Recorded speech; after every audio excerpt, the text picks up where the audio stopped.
ఆర్సల్ మిట్టల గురించి ఇంకా ఇక్కడ కొత్త స్టీల్ ప్లాంట్ పెడతామంటున్నారు. వాళ్ళకి భూములు ఇచ్చేసారు, ఆల్రెడీ క్యాపిటల్ పోర్టు కూడా ఇచ్చేశారు నిబంధనలన్నీ సవరించి. ఇంకా దానికి శంకుస్థాపన చేయలేదు.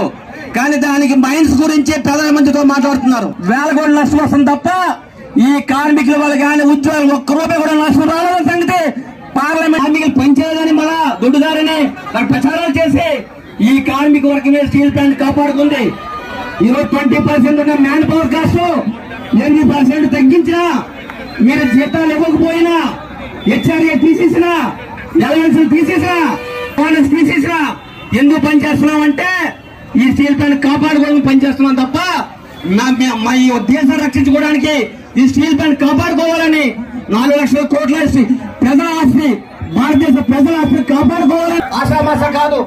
ఈ రాష్ట్ర ముఖ్యమంత్రి చేసిన కుమార్తె జాతీయ కాంగ్రెస్ పార్టీకి రాష్ట్ర అధ్యక్షురాలు, ఆమె వచ్చి నిరాహార దీక్ష కూర్చుంది అంటే కేంద్ర ప్రభుత్వం దిగి రావాలి.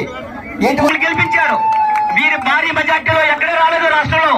ఈ రెండు ఉమ్మడి ప్రభుత్వంలో కొనసాగిస్తామని ఏదైతే కేబినెట్ నిర్ణయం తీసుకున్నారో 2027, 2021 ఆ నిర్ణయాన్ని వెంటనే ప్రకటించాలి, ఆ కేబినెట్ ద్వారా ప్రకటించాలని మనం డిమాండ్ పెట్టాం. రెండోది స్టీల్ ప్లాంట్ మైన్స్ కేటాయించండి లేదా సెల్ కలిపేయని చెప్పి మేము డిమాండ్ పెట్టాం. అంతకంటే ఏం పెట్టలేదు. మేము సంవత్సరం బట్టి జీతాలు మేము ఇబ్బందులు పడలేదు, ఒక సమ్మె చేయలేదు, పని ఆపలేదు. చేతగాని మేనేజ్మెంట్ కేంద్ర ప్రభుత్వం రాష్ట్ర సప్లై చేయలేకపోతున్నారు స్టీల్ ప్లాంట్.